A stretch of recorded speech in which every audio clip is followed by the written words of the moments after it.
Interactive Brokers is personally my favorite investing platform. They offer the broadest market access from any retailer brokers globally, with a very competitive trading fees, and they absolutely crush the competition with low margin, low rates, and by giving people access to currency spot market. They provide by far the lowest margin, low rates, and currency exchange fees in the industry. On top of the low trading fees, Interactive Broker's smart routing algorithm finds better execution prices for trades than the industry average. Customers can also opt in to trade totally without commissions in the US stock exchanges.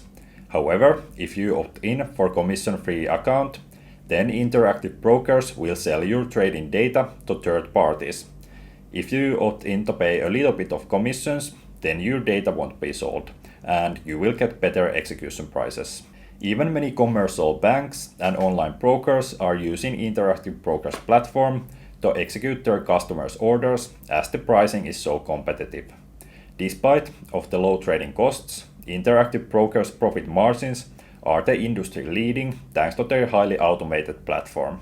They are operating globally with clients in more than 200 countries. About 3/4 of their clients are from outside of the USA. The client base consists of professional and individual clients. Individual clients make about 55% of their commissions, while hedge funds, mutual funds, financial advisors, and proprietary trading groups make 33% of commission revenues. Then, the rest consists of introducing brokers. Those are brokers who opt to let Interactive Brokers to execute their clients' orders and be custodian of their clients' funds, but they do provide the customer service and pricing to their clients for themselves. Still, half of the commissions are from the US, followed by second biggest market of Asia Pacific, while Europe is accounting about fifth of the commissions. Interactive Brokers pays extremely competitive interest rates for customer balances, just 0.5% below the central bank's benchmark rates. Currently, they are paying higher interest for customers' balances than the banks are paying in Europe. So let's move to the valuation model. Customers' equity was 286 billion euros by the end of 2022. So I'm assuming equities to be on average 7% below the current level over the next decade, leading to 257 billion euros balance on average. I'm assuming Interactive Brokers to make on average 1% annual revenues against their customers' equity balance. The historical average was higher, but their revenue take rate has been trending down, so I'm using 1%, leading to just over 2.5 billion in revenues. I'm expecting average net income margin to be around 45%, leading to net income of 1,158 million euros. Interactive Brokers is attracting larger chunk of professional clients, and the average client equity is 137,000 euros compared to 33,000 in Avanza. Since 2019, they increased their total customer base by 3 times to currently over 2 million.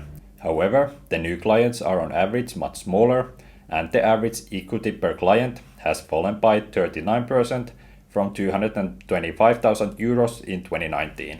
Management is expecting natural word-of-mouth customer growth of between 10 to 20% depending on economic cycles, and then additional 10 to 20% growth from their sales efforts, leading to total annual customer growth rate between 20 to 40%.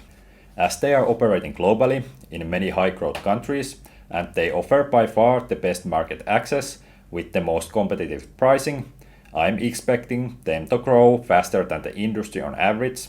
Even during times when overall market isn't growing, I still expect Interactive Brokers to grow by stealing competition market share.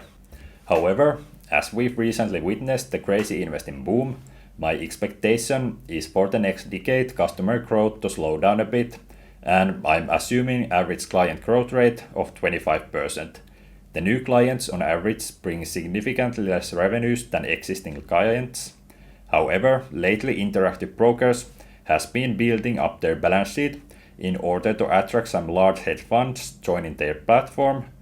So if they are successful by acquiring more hedge fund customers, then the average client size will increase significantly. I'm rather more conservative, and I won't assume them winning too many Goldman Sachs and Morgan Stanley's clients, but still, I believe significant part of the customer growth will be on hedge funds, proprietary trading groups, and financial advisors, leading to annualized revenue growth rate of 10% with their 25% customer growth rate over the first decade and then gradually slowing down. For the first decade, I assume on average 0% appreciation on equities, and after that, equities will appreciate on average 5% annually. Then, as the average account balances are already higher on Interactive Brokers than competition, I also expect the annual net inflow to be lower, being 3% annually for the first decade and slowing down 1% each decade after that. 3% inflows equals to 342 euros average monthly contributions. Over time, I'm expecting the revenue take rate to fall 2% annually. It will lead to combined growth rate of 11% over the first decade. Regarding to capital allocation, Interactive Brokers has been hoarding cash on their balance sheet for years. Currently, excess regulatory capital is around 8 billion euros. However, they will keep it on the balance sheet to attract large hedge fund customers who need to see strong enough balance sheet before they consider joining the platform. So, unfortunately, all of this excess cash will just sit on the balance sheet and don't expect it to ever be distributed towards shareholders. That's why I'm using 100% discount rate for the cash balance, discounting it to zero. Currently, they are paying only 160 million euros, or only about 10% of the earnings in dividends, and when asked about distributing cash towards shareholders, the founders state very clearly that they will not increase dividend and will keep hoarding more cash in the foreseeable future.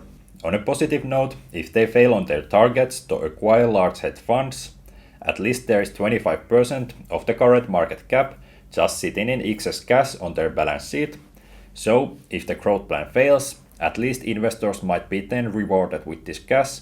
So, even though Interactive Brokers valuation relies heavily on growth rate assumptions, this cash balance will somewhat decrease the risk. So, the annual growth rate will be 11% over the next decade.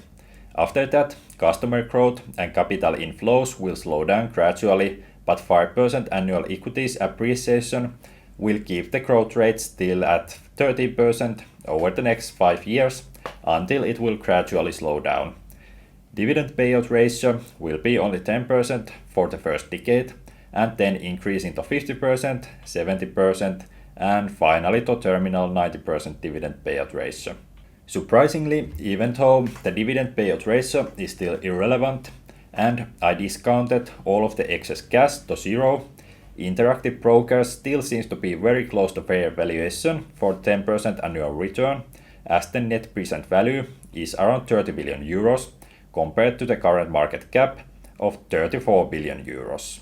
So this is already interesting. However, the valuation model is still too dependent on long-term growth assumptions and on the assumption that Interactive Brokers is able to maintain their dominant market position and leading profit margins. For example, let's just assume that annual growth rate will be 3% lower and there will be tougher competition in the future, pushing the net income margins to only 30%.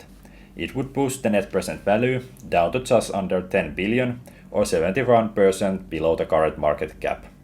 However, maybe in this situation, they could use 50% of the excess cash in buybacks and then increase dividend payout ratio, leading to a valuation of just under 19 billion euros, but it is still a 45% drop from the current market cap.